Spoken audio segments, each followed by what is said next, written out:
The Blood Wagon.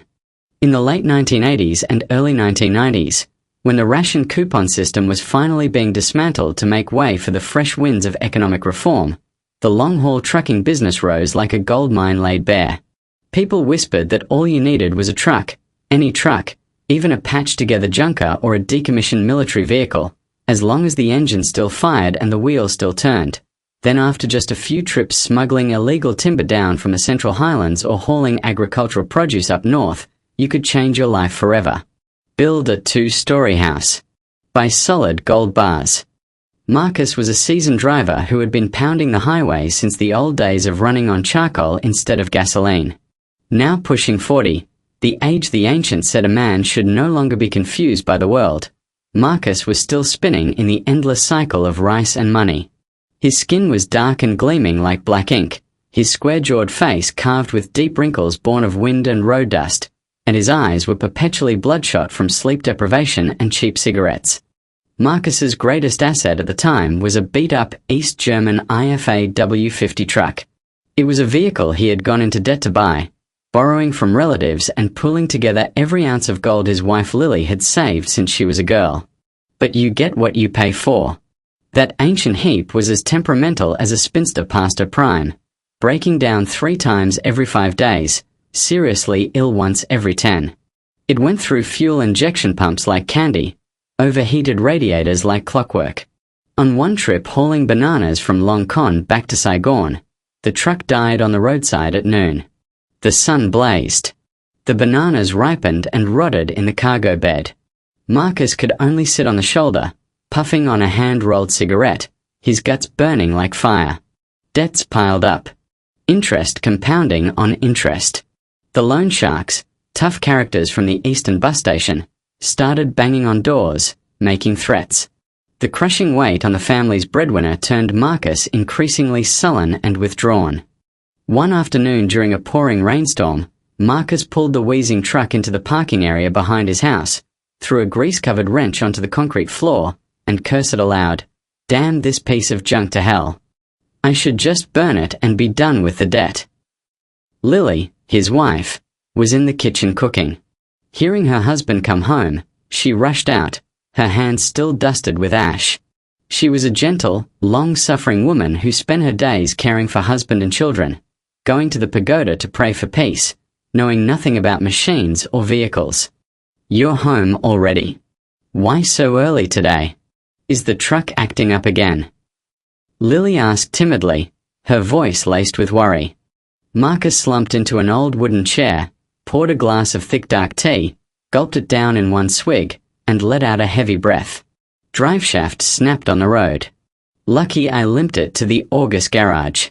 This trip's earnings gone to the mechanic, and I'm still in the hole for the repair fee. You got any gold left? Give it to me tomorrow so I can get the truck out. Otherwise they'll impound it and we'll all starve. Lily's face drained of color, her fingers twisting the hem of her shirt. "It's all gone. The last piece. I gave it to the creditors the other day. There's nothing left. Just a few bowls of rice and some vegetables." Marcus felt a suffocating rage. Poverty clung to him like a hungry leech. He looked around the crumbling cinder blockhouse with its rusted, leaking corrugated roof. He looked at his eldest son sitting in the corner mending a fishing net. Something reckless ignited inside him. Marcus slammed his palm on the table. "Sell it. We are selling this house." Lily jolted as if struck. "What did you say? Sell the house? Where would we live?"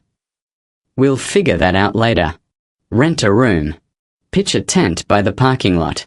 But we have to sell this house, combine it with whatever we can get for that wreck of a truck, and buy a proper vehicle. I've done the math. The only way to dig this family out is to smuggle timber. And to haul timber, you need an American truck, a Rio. Something that can handle the load, something that can tear through forests and ford streams. If we keep nursing that broken-down IFA, we'll all end up living under a bridge." The desperation of a man backed into a corner made Marcus deaf to his wife's pleas. He quickly sold the house. Land was dirt cheap in those days. The house and the garden plot fetched just enough to clear all debts and leave a modest capital sum, roughly 15 gold bars. With the gold in hand, Marcus began his hunt for the warhorse that would change his life. He trawled every truck yard and garage from Saigon down to BNHOA and Dong Nai, looking for an M35 Rio, the American military 3-axle truck. Finding a good one was no easy task. Wrecks were plentiful. Solid trucks were priced beyond his reach. Just as Marcus was getting discouraged and considering settling for a Russian Kamaz, he ran into Raven, a middleman notorious in the truck trade around an Zwang intersection. Raven pulled Marcus into a roadside coffee stall and whispered with a conspiratorial air, "Hey Marcus, I know you've got your heart set on a Rio. My contacts just tipped me off about a gem. There's a Rio in pristine condition, machines untouched, every bolt original. The owner is an old Chinese man down in Hoc Monday. He wants to sell fast, says he's going back to his hometown to retire. The price is shockingly cheap." "How cheap?" Marcus asked, his eyes brightening. 12 gold bars. Raven held up his fingers. Marcus was stunned. The market price for a solid Rio back then was at least 18 to 20 gold bars. This was practically a giveaway. Why so cheap? Was it in an accident? Are the papers fake? Papers are clean, ready for transfer. As for accidents, it's a used truck. Some dings are unavoidable. But I swear to you, this machine purrs. The only thing is, the old owner is a bit eccentric. He says the truck is picky about its driver. Anyone weak-willed can't handle the wheel. But looking at your tough guy face, I figure you're not scared of anything." Marcus scoffed, killing his cigarette. "The only thing I'm scared of is being broke. Ghosts and demons don't scare me. Take me to see it now." The old man's place was tucked deep down a red dirt road on the outskirts of Hoc Mon, the air thick with dust. The surroundings were desolate, overgrown cassava fields head-high, scattered lime-washed graves gleaming white amid the weeds. The old man's home was a makeshift shack of rusted corrugated iron, nestled in a scrapyard overflowing with twisted metal and junk. The moment Marcus stepped into the yard, a cold chill enveloped him. Though it was midday with the sun directly overhead, the air here was deathly still. No Birtson. Only the wind whistling through the torn metal sheets, producing a sound like a blade being sharpened. The old man, known as Old Jew, came out to greet them. He was cadaverously thin, flesh clinging to bone, his skin wrinkled and dark. His eye sockets were deep hollows, like two black pits, but the eyes within were sharp and unnervingly clear. People called him Coffin Jew because he had once been a coffin maker before switching to the used truck trade after the war ended. "You boys here to see the truck?" Old Jew asked, his voice raspy like sandpaper on rough wood. He coughed, a wet, racking sound that seemed to tear something loose from deep inside. "Yes, sir. We heard you have a Rio for sale. We'd like to check the engine," Marcus replied politely, though he couldn't suppress a shudder at the old man's walking corpse appearance. Old Jew said nothing. He silently led Marcus around back. The truck sat there, under the shade of a massive cotton tree. The first time Marcus laid eyes on it, he was mesmerized. It was a true beast. The massive front grille with its characteristic military radiator, thick and imposing. But the most striking thing was the color. It wasn't the standard olive drab of military vehicles. It had been repainted red, a deep, bruised crimson, like old coagulated blood, or more precisely, the color of dried blood. Under the dappled sunlight filtering through the leaves, the paint shimmered with an eerie quality, both alluring and threatening. "There she is," Old Jew said curtly. "I call her the blood mare. She runs like a horse and drinks fuel like she's drinking blood." Marcus walked a full circle around the truck, rapping his knuckles on the cargo bed. The metal rang out solid and true. The bed had been reinforced with thick steel plate, built higher than standard. Marcus climbed into the cabin. The interior was relatively new, the seats upholstered in glossy black leather. But the moment he sat down, Marcus felt a bone-chilling cold rising from the seat cushion, crawling up his spine, raising goosebumps all over his body. "The AC on this thing is amazing, huh?" Marcus joked, trying to shake off the creeping dread. Old Jew stood below, looking up at Marcus with those dead eyes. "This truck has no air conditioning. It's just cold on its own." Marcus pushed aside his unease, inserted the key, and turned. The engine roared to life with a deep, resonant thunder. It ran strong and even, without a single odd noise. Marcus pressed the accelerator. The truck shuddered with power. "You get what you pay for," he thought. A machine this flawless at that price was truly a gift from heaven. He jumped down and went to inspect the cargo bed. He was a professional. One look and he could tell the floor had been modified, sitting slightly higher than normal. Double bottom. Marcus winked at old Jew. The old man nodded slowly. "Yeah, back when I was running border routes, I built a secret compartment under the floor to hide miscellaneous goods. If you buy it for timber smuggling, it's perfect. Even if the police poke their batons in, they won't reach the bottom." Marcus was thrilled. A double-bottom cargo bed was the holy grail for smugglers. You could stash rare timber, contraband cigarettes, or imported liquor underneath and cover the top with tarpaulin and agricultural produce as camouflage. Nobody would be the wiser. Beautiful truck, sir. But why sell it so cheap? Is something wrong with it that you're not telling me? Marcus still couldn't shake his suspicion. Old Jew stared at Marcus, those deep hollow eyes seeming to pierce straight through to his soul.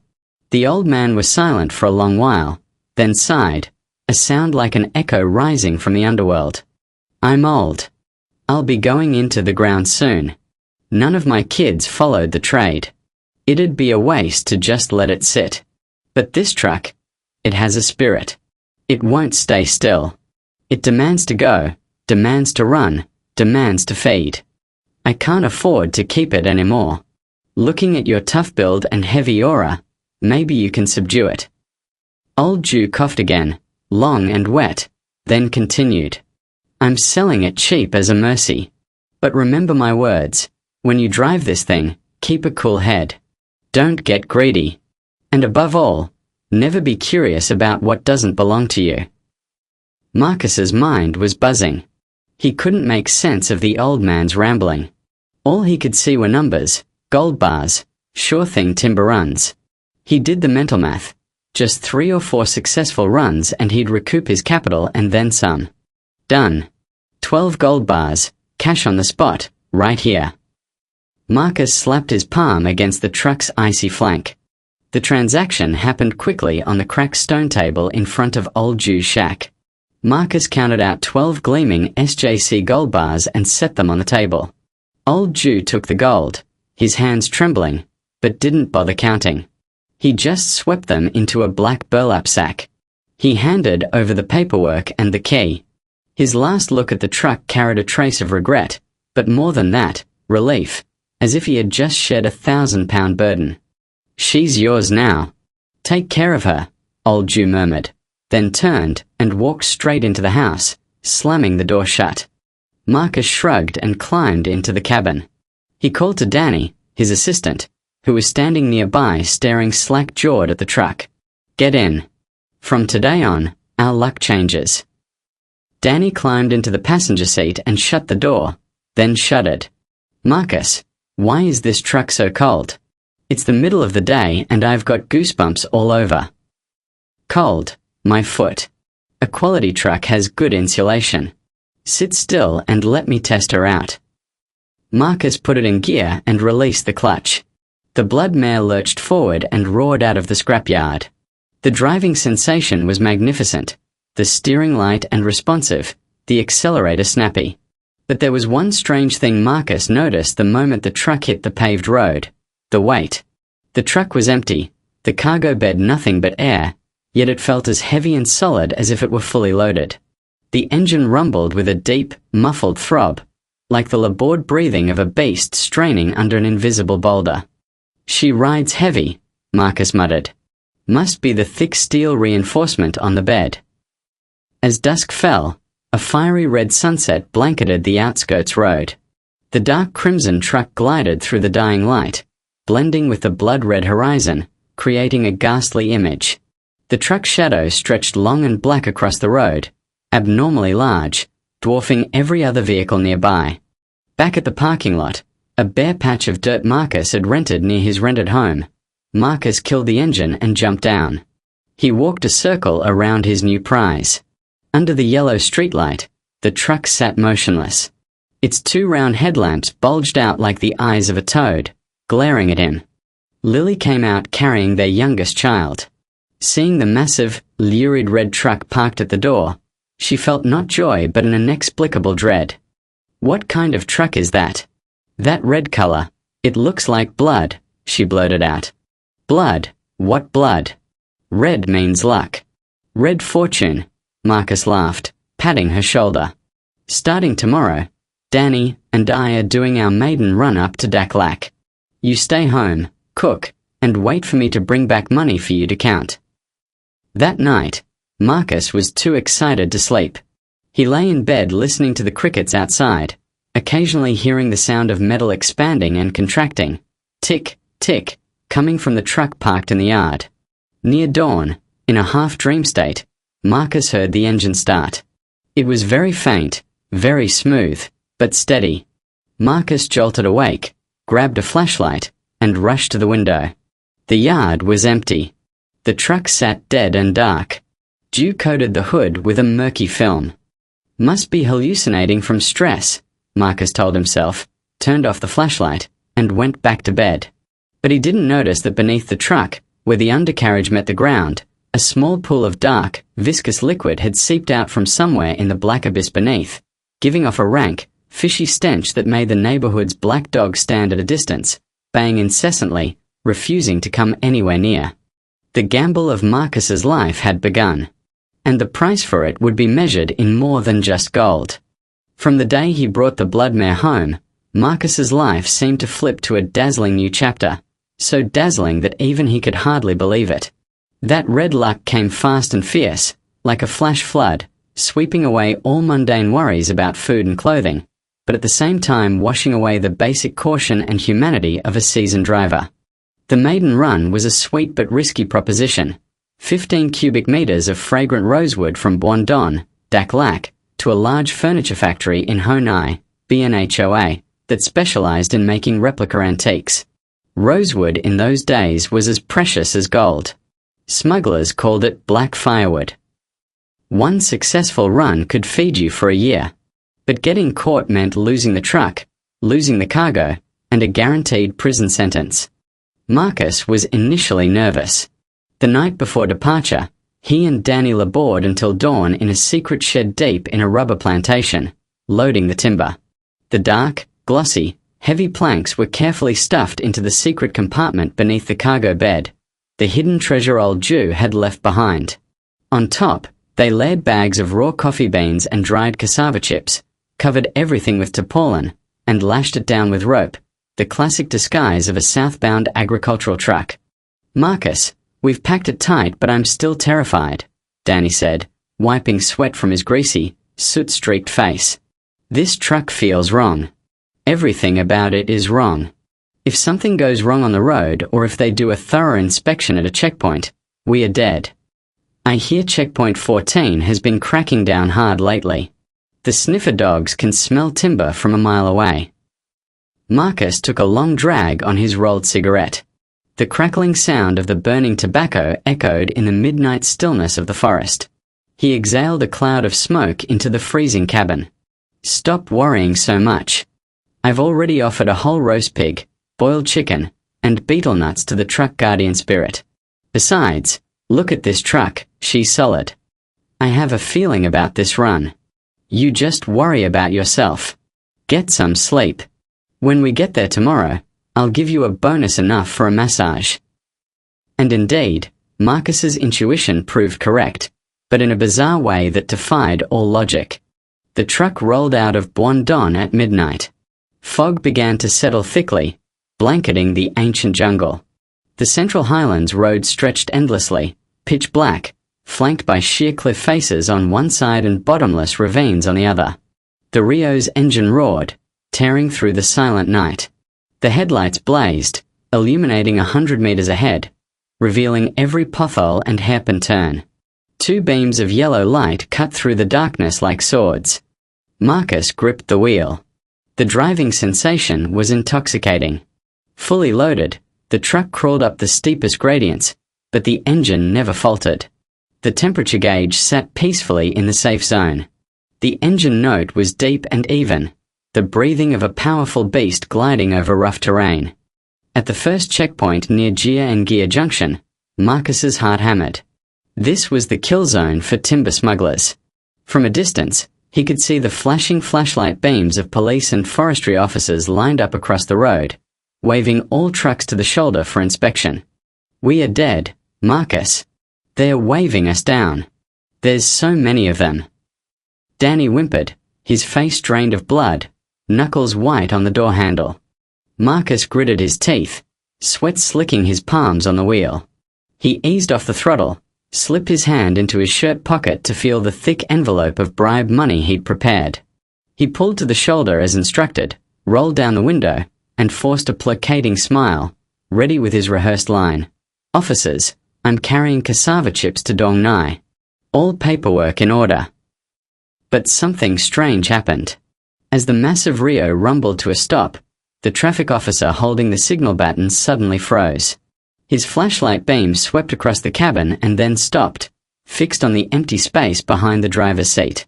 The officer stared at that spot, eyes wide, pupils dilated as if he was seeing something horrifying. His face went ashen in an instant. He quickly turned away, waving his hand frantically as if shooing away evil, muttering something Marcus could barely catch. "Go. Go quickly. Don't stop here." "Huh. They're letting us through? Not even checking papers." Danny was bewildered, unable to believe his eyes. Marcus was stunned too, but his survival instinct kicked in. He didn't ask questions. He slammed the accelerator, dumped the clutch, and the truck bolted forward in a cloud of black smoke, leaving the checkpoint behind. They probably saw the cassava and figured it wasn't worth the trouble with an old military truck. Or maybe they thought we were with some government unit running a business operation. Marcus laughed nervously, trying to dismiss the creeping dread at the back of his neck. But a big question lingered. Normally, a modified Rio with a reinforced bed was prime bait for checkpoints. Why would they let it pass so easily, especially without receiving a single bribe? The same thing happened at the second checkpoint, the third, and the final one at the gates of Saigon. Marcus's truck seemed to possess the power of invisibility, or rather, it exuded some invisible, menacing force, a suffocating aura of death that made people recoil from it. Over hundreds of kilometers, carrying a full load of illegal timber, Marcus didn't spend a single cent on bribes. Forestry officers looked at his truck and looked away. The sniffer dogs at the way station tucked their tails and crawled under the benches, whining pitifully. The timber arrived safely at the factory at dawn. The factory owner, a portly, wealthy man, personally inspected the cargo. He tapped the dark, glossy rosewood planks, nodding appreciatively. "Beautiful wood. Absolutely beautiful. You're good, my friend. Getting a full load through this route is like having a guardian charm." He counted out the payment in full. Marcus held the thick stack of bills in his hand, his whole body tingling with pleasure. The smell of fresh money overpowered every trace of grease and grime. One trip equaled a year of running the broken-down IFA. "See? I told you. This blood mare is my golden goose." Marcus pounded the truck's freezing flank, laughing triumphantly. Danny was happy too, counting his generous cut. But his smile was crooked. He pulled Marcus aside behind the woodshop and whispered urgently, "Marcus, the money's great, but this truck, it drinks fuel like nothing I've ever seen." "How much?" "It's not normal consumption. I filled the 200-liter tank in Buon Ma Thuot. We've only driven about 300 kilometers and the fuel gauge is already flashing red. I calculated, it's burning 2 to 3 times what the old IFA did. And there's something else weird." "What else?" "Spit it out." I want to go get a drink. When I crawled under to check for fuel line leaks just now, the lines are bone dry, not a single drip. But at the air intake, it keeps puffing out this hot air with a rank, fishy smell. Like blood. Like fish blood. I swear it's not diesel. It's sickeningly strong. Marcus frowned and smacked Danny on the back of the head. Stop with your ghost stories. Old trucks smell funny, that's normal. As for the fuel consumption, I've already factored it in. The profit from this run more than covers a tank of fuel. As long as she runs well and carries big loads, I don't care. And I'm forbidding you from talking nonsense and jinxing us. The subsequent runs went just as smoothly. Money poured into Marcus's home like a flood. Lily no longer had to ration rice. They bought a color TV, a VCR, a Hitachi refrigerator, new clothes for the kids. The makeshift rental near the parking lot was upgraded with amenities that rivaled a wealthy household. Marcus paid off all his debts and walked the streets with his chest puffed out, a thick gold chain around his neck that could double as a dog leash. Everyone admired his business acumen and his lucky timing. Marcus began mingling with the elder drivers at the truck stop eateries along Highway 14, ramshackle joints scattered through rubber plantations or perched on mountain passes where long-haul drivers stopped to eat, wash, and unwind. One night, Marcus pulled the blood crimson Rio into Mama 8's eatery at Choi Pass. The place was packed with trucks of every make, Kamaz, IFA, northbound and southbound. Marcus parked in the best spot. He climbed out, walking with a swagger. Several older drivers drinking dried squid and rice wine looked up at the unfamiliar truck. An old man with a white goatee, famous in the area as Old Gan, narrowed his eyes at Marcus's truck, set down his chopsticks, and sighed. Whose truck is that? The killing aura is unbearable. Marcus heard him and walked over, smiling thinly. Mine, Unslagan. American Rio. Strong as a buffalo. Impressive, isn't it? Old Gan looked at Marcus with an expression of pity. Strong or not, I don't know. But that paint color, that's blood clot red. The color of congealed blood. You drive this thing and one day the horse will crush its rider. And that cargo bed, it's heavy with yin energy. Marcus took it as jealousy from a bitter old man. He called for a bottle of imported spirits and drank alone, ignoring the warning. But Marcus didn't know that Old Gan's words weren't baseless, because the Crimson Rio was about to reveal even stranger characteristics, beyond just the fuel consumption and the unnatural luck. First was the sound. Long-haul drivers often sleep in or under their trucks to watch the cargo. Marcus was no exception. But since sleeping in this Rio, he and Danny rarely got a good night's rest. In the dead of night, when all creation was asleep, the truck sat motionless in the empty lot with the engine off. But in his half-waking state, Marcus kept hearing strange sounds emanating from within the machinery, resonating up into the cabin. Not the ticking of cooling metal. That was different. It was a deep, rhythmic thudding. If you listened closely, it sounded like wind howling through a bottomless cave, or more disturbingly, like the labored breathing of many people gasping in pain. Muffled groans suppressed in a suffocating space. One night, Danny, who was sleeping in the passenger seat, suddenly bolted upright like a spring. Sweat poured off him as if he'd been dipped in water, soaking his shirt. He shook Marcus frantically, his voice cracking. Marcus! Marcus, wake up. Do you hear that? Hear what? Are you sleepwalking or having a nightmare? Marcus mumbled, eyes still closed. No. I swear, someone is scratching the inside of the cargo bed. Right behind my seat. Rustling, scraping, like someone trapped in there is trying to claw their way out. Marcus, annoyed, sat up and listened. Sure enough, there was a sound. Scratch, scratch. Like sharp fingernails raking across steel. The noise came from the steel wall separating the cabin from the cargo bed, a wall welded shut with half-inch steel plate. Probably rats crawling into gaps and nesting. Scratching around. I'll buy some rat poison tomorrow, Marcus said, trying to reassure Danny. But he himself felt his skin crawl, his back turn icy cold. What kind of rat could get through a welded steel wall? And the scratching sounded desperate, anguished, not like an animal at all. Second was the smell. The rank odor Danny had mentioned on the first trip grew increasingly overpowering, impossible to mask. At first it was faint, hiding beneath the smell of grease and cigarette smoke. But gradually it became unmistakable, seeping into their clothes, their hair. It was a sickening stench, a blend of rust, the sour sweat of unwashed bodies left to rot for days, and above all, the smell of rotting flesh. Marcus tried everything, hanging dozens of scent pouches, burning grapefruit peel, spraying cheap perfume all over the cabin. It worked temporarily. Close the windows, turn on the fan, and the smell would seep back in, causing a nauseating wave that made you want to vomit. Marcus, maybe a cat or a rat died in the air vents, Danny said, pinching his nose in disgust every time he got in the truck. I've already torn out the entire headliner and checked. There's nothing in there. Not a single thing, Marcus snapped, slamming his fist on the wheel. It's probably just the old floor absorbing rainwater over the years, rotting wood underneath causing the smell. Suck it up. You want to get rich, you have to endure some stink.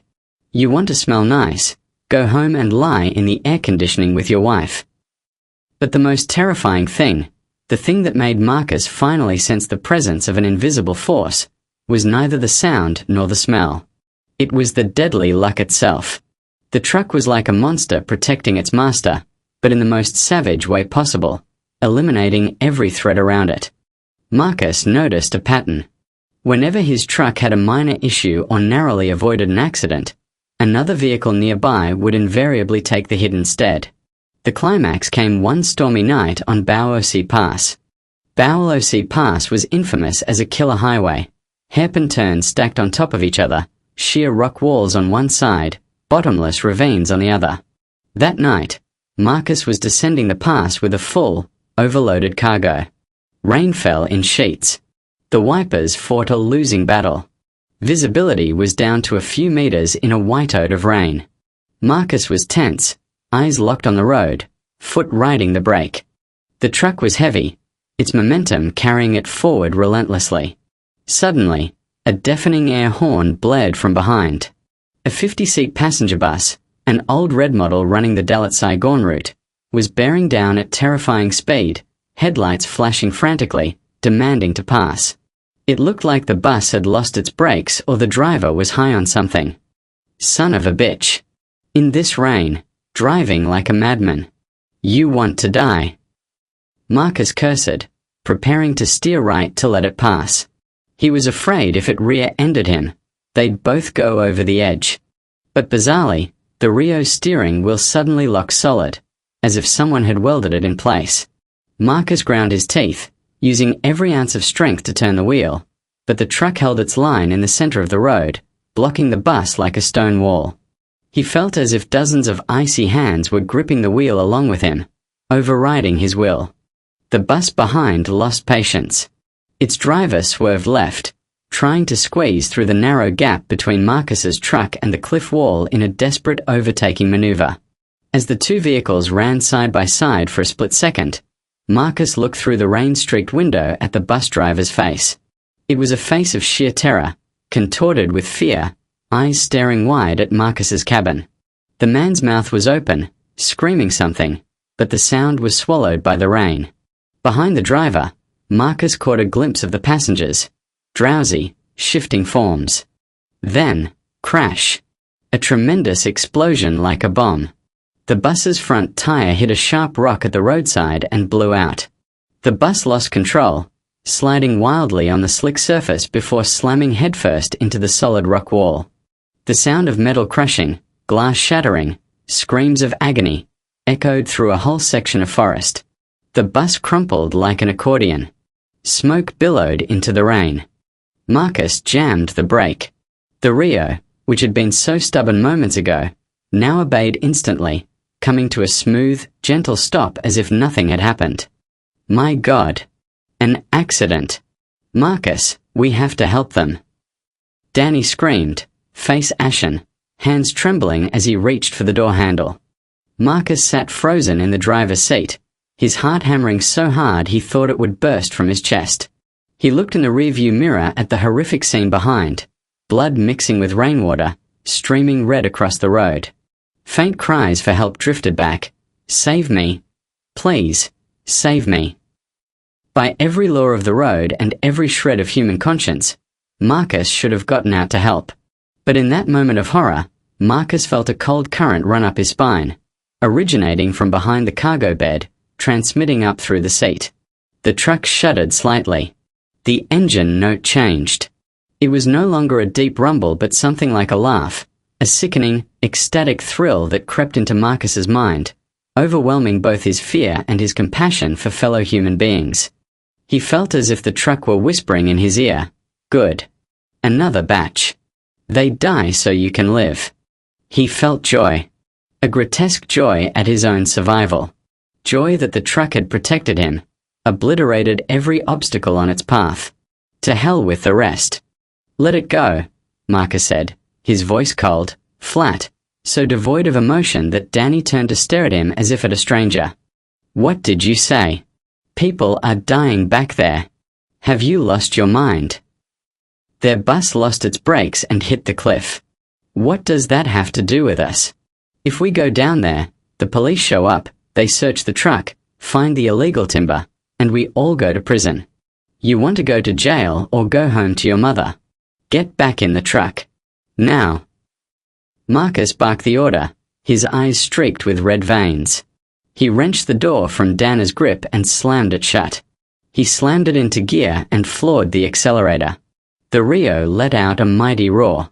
Its tires chewed into the asphalt, leaving the horrific crash scene behind, leaving the fading cries for help in the cold rain. Danny sat huddled in the passenger seat, silent as a stone. He looked at Marcus, then at the truck, his eyes full of fear and revulsion. He realized that the man sitting next to him was no longer the gruff but kind-hearted Marcus he once knew.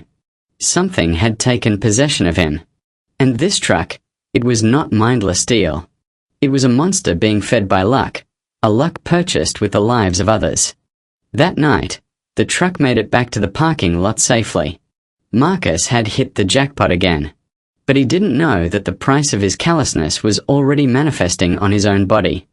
The next morning, when Marcus took off his shirt to wash at the well, Lily, who was washing clothes nearby, gasped and dropped the water scoop. It shattered on the concrete. "Marcus, you're back. My God, what happened to your back?" Marcus turned, confused. "What? What about it?" "It's all purple. Your whole back is bruised purple." Marcus ran inside and examined his back in the large wall mirror. He was horrified. Across his broad, dark-skinned back, bizarre bruises had appeared. Not from any impact or normal contusion. On closer inspection, they had very clear shapes. They were handprints. Tiny, bony, blackened handprints, overlapping, laid across his back, digging into his flesh. Some as large as a man's hand, others as small as a child's.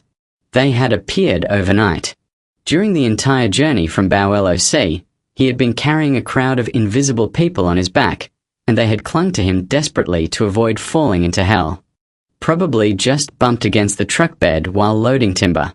"My skin bruises easily," Marcus said, feeling a cold sweat break out. He grabbed a tank top and pulled it on to hide the marks, forcing a stiff smile to reassure his wife. But deep inside, Marcus was trembling. He recalled the dream from the night before, of being locked in a cramped iron box, pitch black as a sealed tomb. All around him, dozens of emaciated figures with white, sightless eyes pressed in on him.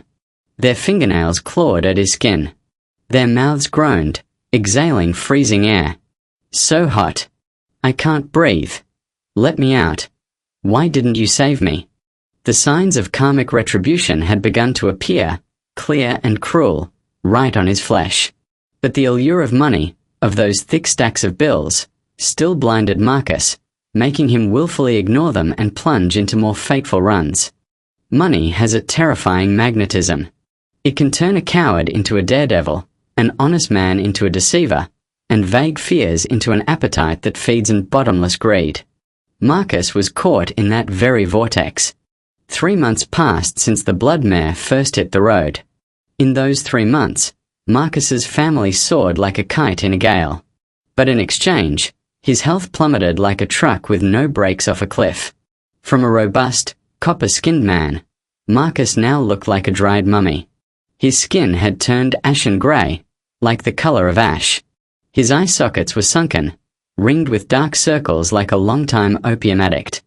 And the most terrifying thing was his back. The blackened, hand-shaped bruises not only didn't fade, they spread, overlapping in deep purple like some grotesque tattoo. Whenever the weather turned or whenever he sat in the driver's seat, his back throbbed with a pain that reached deep into his marrow. He felt constantly as if he were carrying a 1,000-pound boulder on his back, or more precisely, carrying dozens of invisible people clinging to him, gripping him so they wouldn't fall into hell. Marcus became volatile, snapping violently without provocation. He barely spoke to his wife and children. Coming home, he'd shut himself in his room to count money or go out to the parking lot to sit and admire the blood-crimson Rio for hours on end. He pampered the truck more than himself, buying the most expensive oils, the finest waxes to polish it. In his eyes, the truck was no longer an inanimate object. It was his benefactor, his golden goose, a part of his own flesh and blood that could not be separated. But this golden goose had demands. And what it demanded was not just oil. One night, the truck was parked at a timber staging area deep in the rubber plantations of Bin Fawak, waiting to be loaded. The rubber forest at night was silent and bone-chilling. The sound of dry leaves crunching, insects droning, it all created an ominous soundtrack. Marcus and Danny usually slung hammocks under the truck to guard against petty thieves and battery thieves. But tonight, the dew was heavy and the cold seeped to the bone. They had no choice but to climb into the cabin and close the doors. Danny fell into a deep sleep, snoring evenly. Marcus lay awake, his back throbbing too much for rest. He finally drifted into a nightmare. In the dream, Marcus was no longer sitting in the spacious cabin. He was trapped in a cramped wooden box, pitch black as a sealed tomb. The space was so tight he couldn't move his limbs. He could only curl up like a boiled shrimp. But he wasn't alone. All around him, on top of him, beneath him were dozens of other bodies, pressing and crushing each other. He could feel the stifling heat radiating from them. The sour stench of sweat, the acrid smell of urine, the smell of rotting flesh. "Move over. It's so hot. Let me out." A hoarse voice right next to his ear. "Mama. I'm so hot. Let me out." A child's thin, whimpering cry, like a kitten mewing. "Save me. Is anyone there? I am suffocating." A woman's groan, begging in despair. Marcus tried to struggle, tried to scream, but his mouth felt stuffed with rags. He couldn't make a sound. He felt cold, bony hands gripping his face, his neck, his back. Sharp fingernails clawing at his flesh, drawing blood. The scratching sound came from everywhere, scratching at the wooden walls, scratching at the iron lid. "Why didn't you save me? Why did you sit on top of me? Why did you profit from my corpse?" Dozens of voices rose at once, a cacophony of ghostly sound that bored into Marcus's brain. He felt himself suffocating. The air in that box seemed to have been sucked away, leaving only dense carbon dioxide. He opened his mouth, gasping, but inhaled only the breath of the dead. "Save me! Save me!" Marcus jolted awake, his head slamming into the cabin ceiling with a painful crack. He was panting, sweat pouring off him, soaking the seat. His heart hammered so hard he thought it would explode. He looked over. Danny was still dead asleep, oblivious. Marcus raised his hand to his neck and felt something wet and sticky. He snapped on the interior light. On his neck and arms were fresh scratches, long, red, oozing blood. Parallel lines, clear as day, as if made by human fingernails clawing in desperation. But in this cabin there was only him and Danny. Danny was asleep, hands motionless. So who had scratched him? Had he done it to himself in his nightmare? Marcus shuddered and reached to turn off the light. But before he could, another bizarre phenomenon made his blood freeze. The steering wheel, the large, black, glossy wheel in front of him, began to turn on its own. It rotated slowly left, then slowly right, rhythmic and steady, as if an invisible hand were steering. Marcus blinked. No, he wasn't seeing things. The wheel was genuinely moving. And at the same time, the dashboard erupted in light. The speedometer needle crept up from 0, 20, 40, 60, even though the truck was stationary with the engine off. The engine sound rose, not from beneath the truck but from inside Marcus's head. The engine noise mixed with howling wind, screaming voices, the crash of metal. Marcus was terrified. He grabbed the emergency hammer to smash the window and jump out. But at that exact moment, everything shut off. The wheel went still. The dashboard went dark. The space returned to dead silence, broken only by Dana's steady snoring. Marcus huddled in the corner of the seat, trembling until dawn. That night, he began to vaguely understand that Old Coffin Jew's warning had been no joke. This truck had a soul. And that soul was waking up. The disturbances didn't stop at nightmares. The truck began to assert its will even while on the road. One scorching noon, Marcus was driving back to Saigon with a load. Highway 13 through Budang was empty, flanked by scorched cashew forests. Danny was nodding off. Marcus was also drowsy from another sleepless night. Suddenly, far ahead, he saw a figure standing by the roadside, waving for a ride. It was a woman in a white silk blouse, carrying a woven bag, wearing a conical hat that hid her face. By reflex, common among truck drivers, Marcus eased off the gas, preparing to pull over and pick up a fare for a little extra cash. But the moment his foot touched the brake pedal, an invisible force surged up from the floorboard, shoving his foot away from the brake. Simultaneously, the accelerator pedal plunged to the floor on its own. The Rio let out a horrifying roar, like a beast breaking from its cage, and lunged forward at blistering speed. Ah! Marcus, what are you doing? Are you crazy? Danny jolted awake, screaming as the truck rocketed forward like a missile. Marcus was panicking, both hands white-knuckled on the wheel, trying to lift his foot from the accelerator. But the pedal was stuck fast, as if held by an iron hand, welded to the floor. It's not me. The truck is driving itself. Marcus howled, his face bloodless. The truck hurtled toward the woman standing in the road. In that split second, Marcus squeezed his eyes shut, bracing for a catastrophic impact. But there was no impact. No sound of flesh hitting steel. The truck passed through the woman as if through a wisp of smoke. Marcus opened his eyes and looked in the rearview mirror. On the hot asphalt, there was no one. The woman in white had vanished without a trace. Only a small spiral of dust rose from where she had stood, dissipating into the air. The truck continued for another few hundred meters before the accelerator finally released, speed gradually decreasing. Marcus pulled to the shoulder, his back soaked with cold sweat. The two men stared at each other, green as pond scum. Did you see that? Danny stammered. The woman just now. Yeah, I saw her, Marcus gulped. She had no feet, Danny whispered, his voice shaking. When we were coming at her, I looked under the hat. There was no face. Just a black void. Marcus went cold. He realized he had just encountered a ghost in broad daylight.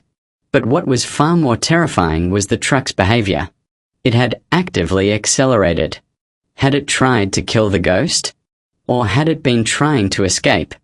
Or had it been demonstrating its power?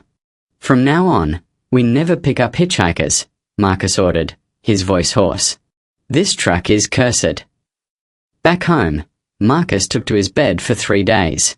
Lily found him delirious at night, screaming in his sleep, "Don't scratch me. Open the door. It's too hot." She was frantic. She knew her husband's illness was not ordinary. It was something spiritual.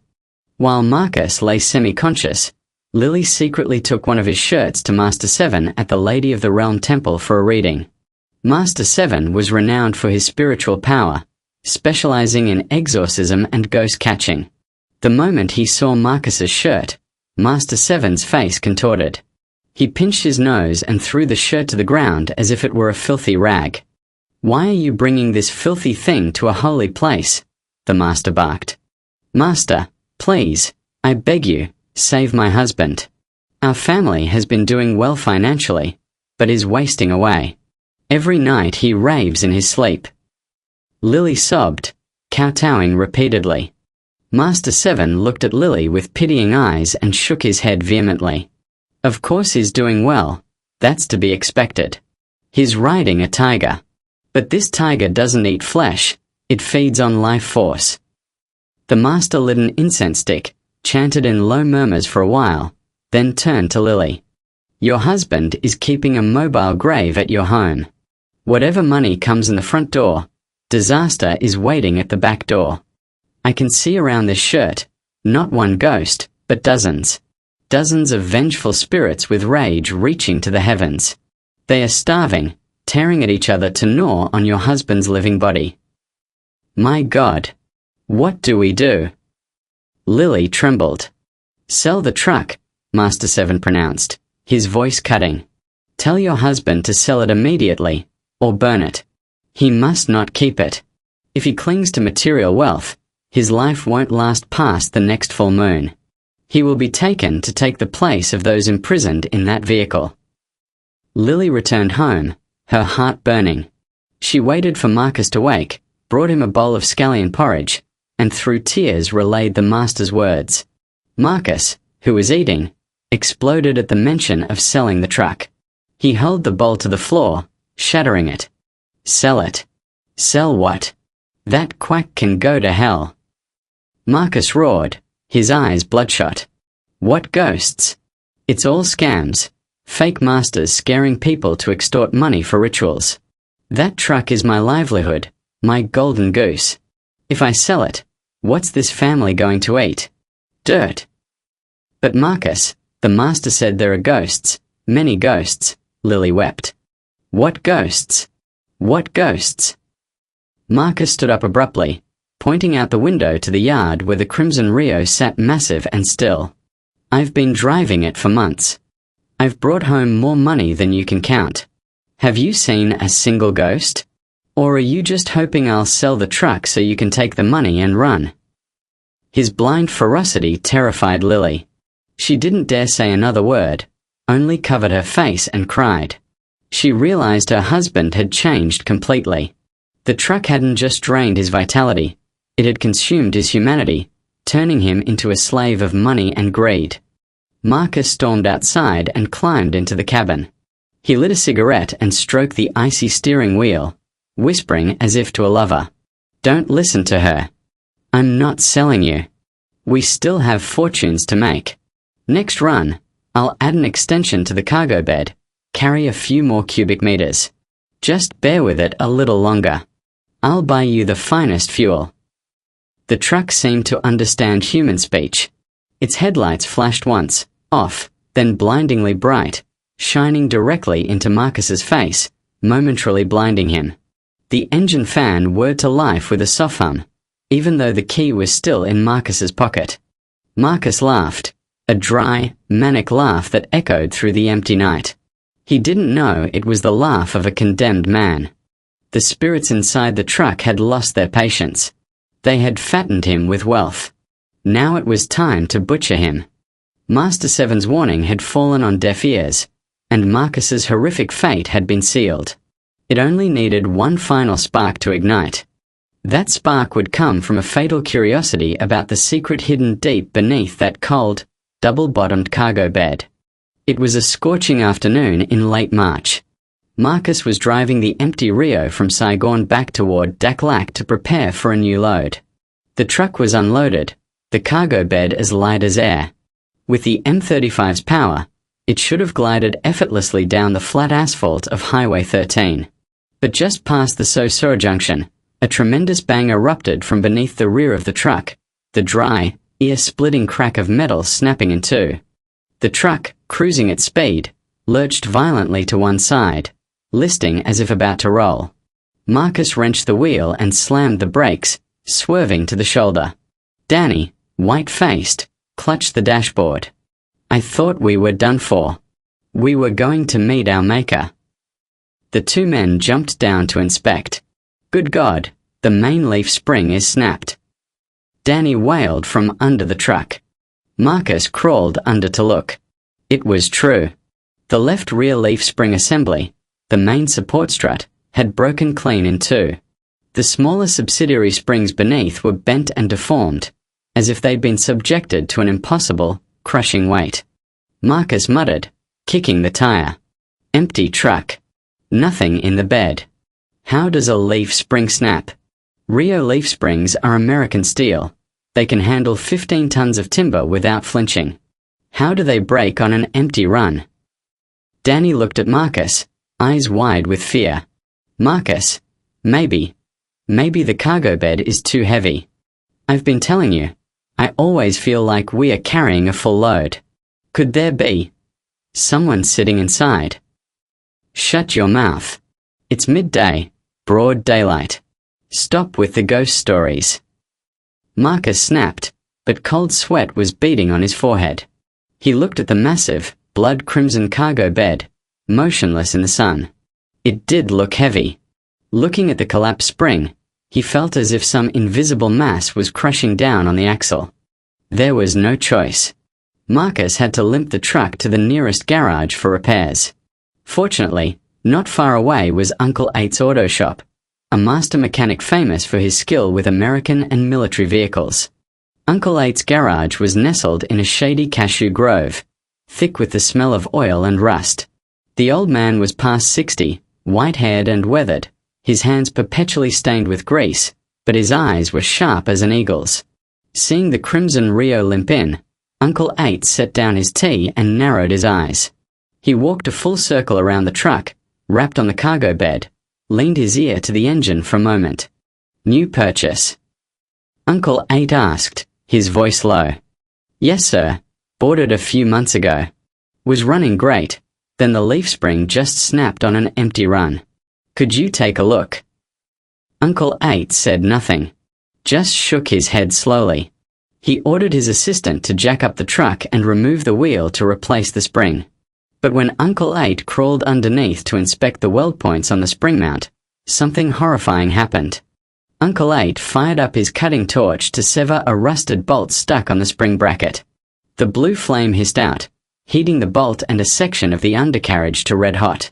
As the temperature rose and the steel expanded, from a tiny gap between the two layers of the cargo bed floor, the exact spot where the flame was licking, a viscous liquid began to seep out. It wasn't black engine oil. It wasn't green coolant.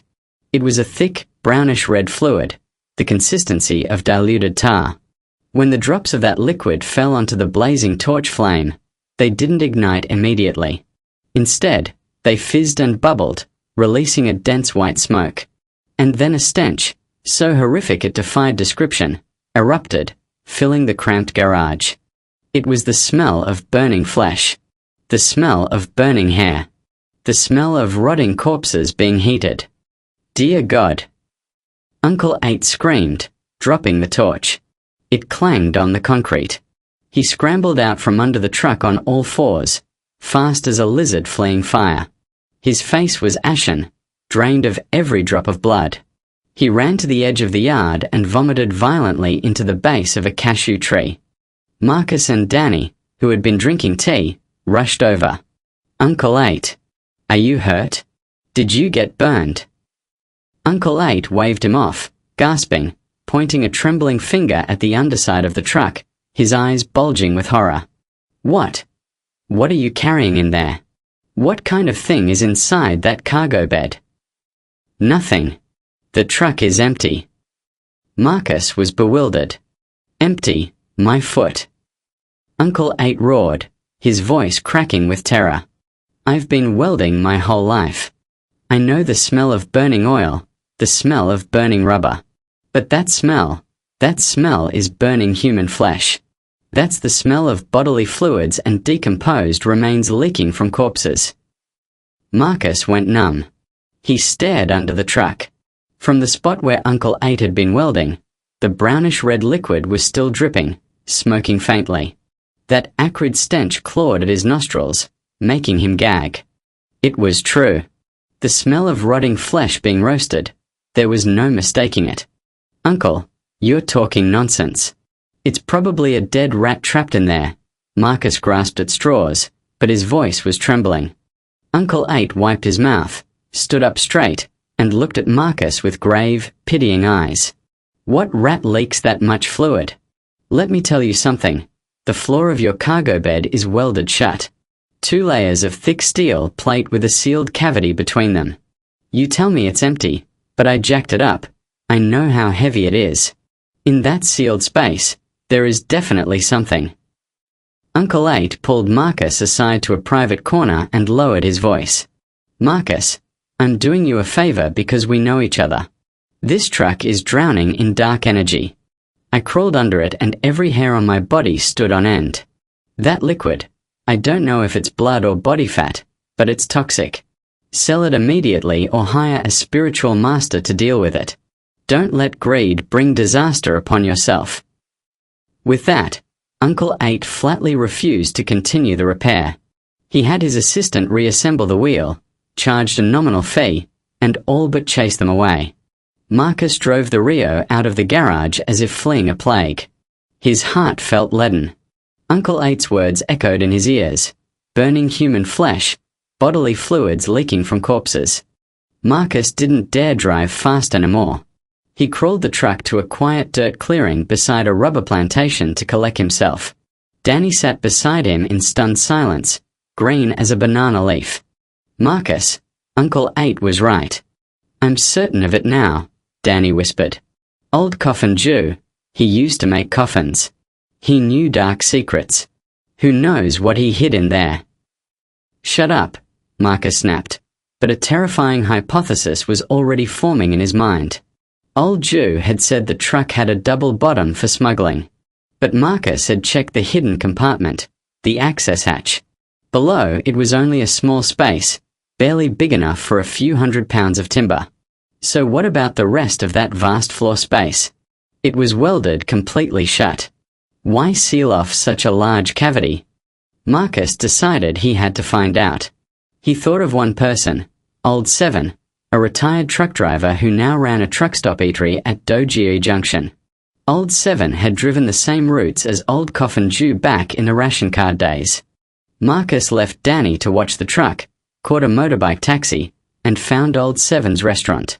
Seeing an old acquaintance, Old 7 clapped Marcus on the shoulder and laughed, pouring him rice wine. But when Marcus asked about Coffin Jew and the Crimson Rio, the smile died on Old 7's lips.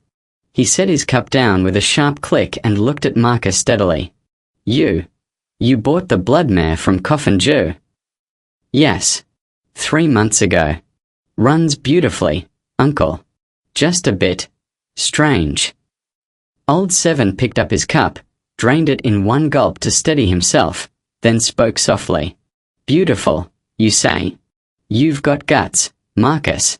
Do you know why Jew lived like a rich man but ended up a pariah? His kids all dead, his wife gone, hiding in a shack like a mangy dog. Marcus shook his head. Coffin Jew didn't just smuggle timber. Old 7 leaned close and whispered.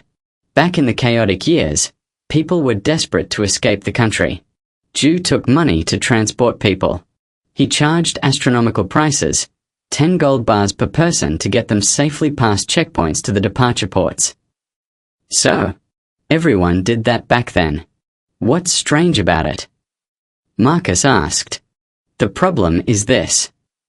Old 7 swallowed hard, his eyes darting around. People say that for every 10 trips Jew made, only 1 reached the destination. The rest, the passengers vanished, and Jew kept the gold. Once, when I was drunk with him, he let something slip. He bragged about his mobile steel safe. He said he could stuff people into it, weld it shut, and no cop on earth could find them. Marcus felt his blood turn to ice. Welded shut? So they'd suffocate. That's exactly the problem. Old Seven slapped his thigh.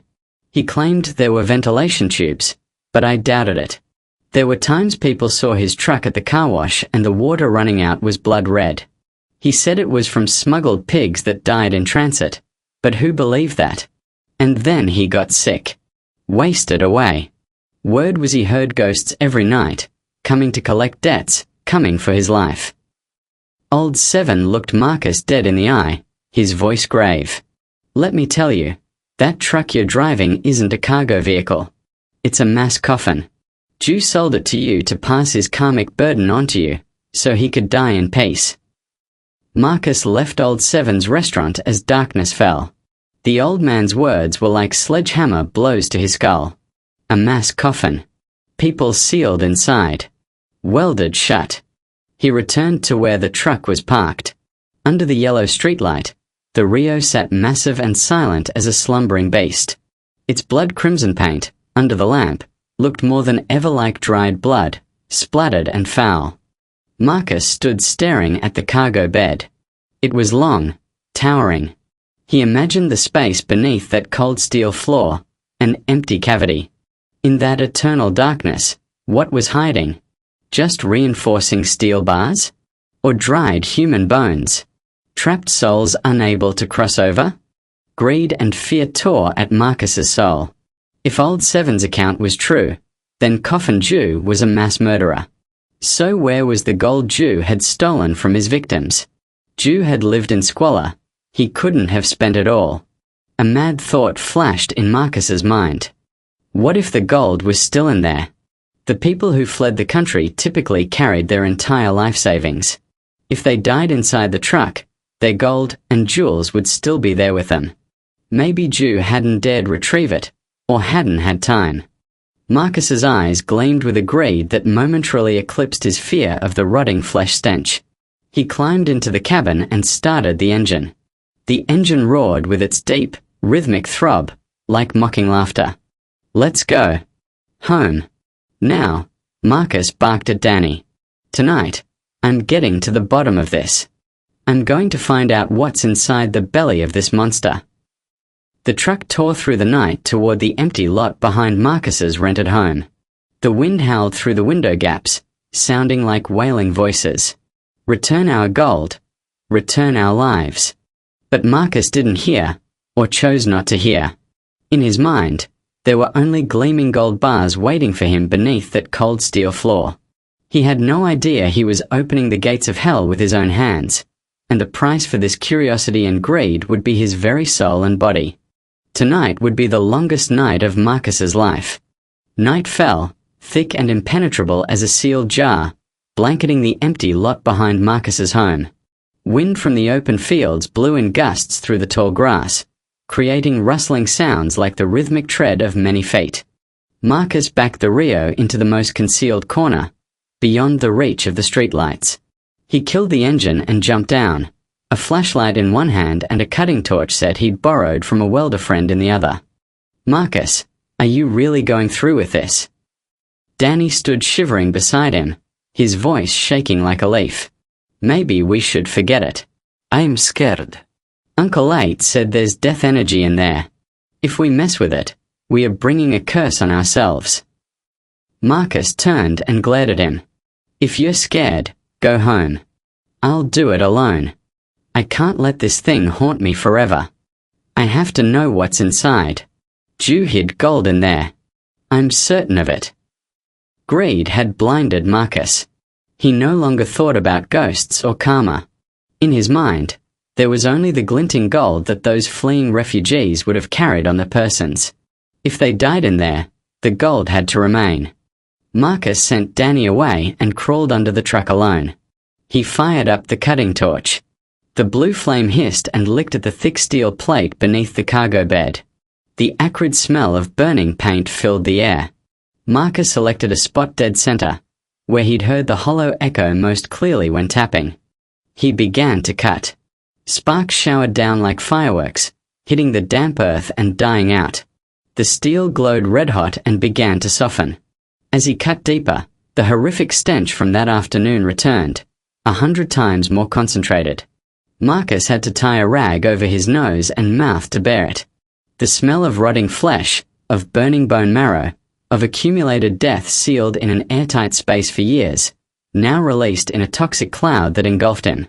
He retched dryly, eyes and nose streaming, but his hands didn't stop guiding the torch along a rectangular path. Clang! The final piece of steel broke free and fell to the ground, still glowing. A hole the size of a dinner table opened in the floor of the cargo bed. Marcus killed the torch and tossed it aside. He grabbed the flashlight with trembling hands and pointed it directly into the black void. His heart pounded. He waited for the golden gleam of reflected metal. But no. Under the wavering beam of the flashlight, what struck his eyes was not gold. It was a chalky white, the white of lime powder and the ivory white of bone. Marcus rubbed his eyes and leaned closer. Then he screamed, a raw, shattered scream, and dropped the flashlight. Inside that cramped cavity between the two layers of the cargo bed, there was no gold, no silver, no jewels. There were only human bones. Piles of human bones. They were stacked and compressed together like sardines in a can. Skulls rolled loose. Arm bones, leg bones, thin and spindly, intertwined in a chaotic mass. Tattered fragments of clothing in various colors and styles still clung to some of the remains. There were even tiny skeletons of children, nestled within the arm bones of adults. More horrifying still, the remains were not in peaceful positions. They were contorted, twisted, limbs grasping at each other, jaws gaping wide as if screaming in ultimate desperation. Finger bones were still clawed into the steel walls, leaving scratch marks etched into the rusted metal, marks identical to the ones Marcus had heard from inside the cabin. Marcus understood everything. The rumors were true. Coffin Jew was no ordinary smuggler. He was a devil in human skin. He had taken the gold from desperate people seeking to flee the country, lured them into the secret compartment of this truck to evade checkpoints, and then welded it shut. He drove them in circles until they suffocated in the darkness, in terror and ultimate despair. Then he left their bodies inside, turning the truck into a mobile graveyard, continuing to profit from the next load atop their bones. The gold Marcus had so greedily sought, Jew had probably extracted it long ago before welding the lid back on. Or perhaps he'd already spent it all. What remained was only an ocean of unappeased rage. My God! Marcus whispered, his body shaking so violently he could barely stand. He stumbled backward, intending to run. But it was too late. The moment Marcus turned his back, a loud bang erupted from the front of the truck. The Rio's engine started on its own. It roared to life with a furious, aggressive thunder that shook the ground. Both headlights snapped on, blazing a blood-red glare, like the eyes of a demon, shining directly into the thorn bushes where Marcus stood, momentarily blinding him. Marcus was horrified. He remembered clearly. He had removed the key and put it in his pocket. Who, what, was starting the engine? Who's there? Marcus screamed. No answer. Only the engine's roar growing louder. It sounded like manic laughter, dozens of voices laughing in unison. The truck began to move. It didn't reverse to let Marcus escape. It lurched forward, pinning him between the undercarriage and a pile of scrap metal behind him. Marcus scrambled frantically, rolling in the mud. But the truck seemed to have eyes. It swerved sharply, cutting off his escape route. The rear cargo door, the heavy iron hatch, flew open and slammed shut with a concussive bang. The shockwave made Marcus stumble. He fell backward, his head cracking against the truck's side. In his dazed state, Marcus saw white smoke pouring from the hole he had just cut in the floor. The smoke gathered and formed shapes, hazy, translucent figures. He saw a gaunt man with deep, hollow eyes. He saw a woman clutching a child, her face destroyed. He saw children, skin stretched over bone. They surrounded him, staring with eyes that were entirely white, no pupils, no irises. Give us back our lives. You're just like Jew. You woke us up, now you take our place. The whispers came from all sides, freezing his marrow. Marcus thrashed, trying to crawl away. "Spare me. I didn't know. I just bought the truck." But invisible hands had already seized his ankles. An irresistible force dragged him screaming toward that fatal hole in the floor. "No!" Marcus screamed in desperation, his fingernails tearing into the earth, drawing blood. But human strength was no match for supernatural force. His body was pulled inexorably under the truck, pinned against the opening by a horrific suction, as if a giant magnet had fused him to the breech. And then, a spark from a short-circuited battery, or perhaps from some supernatural force, ignited the pool of motor oil that had spilled on the ground where Marcus had been working. The flames erupted with devastating fury, engulfing the undercarriage, engulfing Marcus. Marcus writhed in the inferno. His screams merged with the engine's roar into a symphony of hell. In his final moments, before the flames consumed him, Marcus saw through the black smoke that the Rio seemed to be smiling. The front radiator grille gaped open like jagged iron teeth. The headlights pulsed rapidly, as if in a state of ecstatic frenzy. It had found its new driver, a replacement to appease the hunger of the souls within. The next morning, police and firefighters arrived at the scene. The fire had long since burned itself out. The empty lot reeked of charred flesh. The blood mare was now just a heap of twisted, blackened scrap metal. The fire had consumed everything: tires, interior, and that ghastly crimson paint. Lily collapsed beside the wreckage, sobbing hysterically, fainting repeatedly. Danny sat in catatonic silence, his face bloodless, muttering to himself, "I told him. I told him." The forensic investigation was agonizing. When they pried open the floor of the cargo bed, everyone present had to turn away. Inside that tomb, dozens of skeletons had been incinerated to charcoal and fragments, fused together, impossible to separate or identify.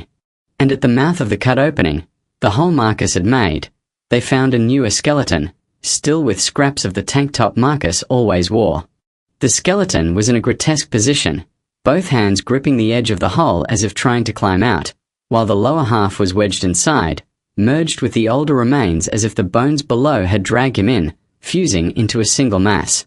The official investigation concluded it was a freak accident caused by an electrical short and fuel tank explosion, while the victim was illegally modifying the cargo bed. But to the local residents, and especially to veteran long-haul drivers, they knew the truth was not that simple. The case of Coffin Jew was subsequently reopened. When police arrived at his shack, they found that the old man had been dead for who knows how long, dried up on his bamboo bed, eyes wide open, staring at the ceiling, one hand clutching a black and white photograph of the Crimson Rio from when it was new. The monstrous truck had completed its final mission: revenge and punishment. It had taken both the evil man who created it and the greedy man who perpetuated its existence into the world beyond. After the incident, the empty lot behind Marcus's rented home became dead ground. Nothing would grow there. On some nights, passers-by claimed they could hear the distant rumble of a truck engine rising from beneath the earth, accompanied by pitiful cries, "Let me out! It's so hot! Let me out!" The villagers had to hire a high-ranking spiritual master to perform a 7-day, 7-night liberation ceremony before the disturbances ceased. The scrap metal of the truck was melted down and cast into a large temple bell, dedicated to a Buddhist pagoda to pray for the unfortunate souls. The story of the truck that carried a cargo of bones became a chilling lesson for long-haul drivers, that on those 10,000-mile highways, there are things you should not see, bargains you should not covet, and though karmic justice may be slow, it never misses a soul. The truck could outrun the checkpoints of the mortal world, but it could never outrun the checkpoints of conscience and retribution.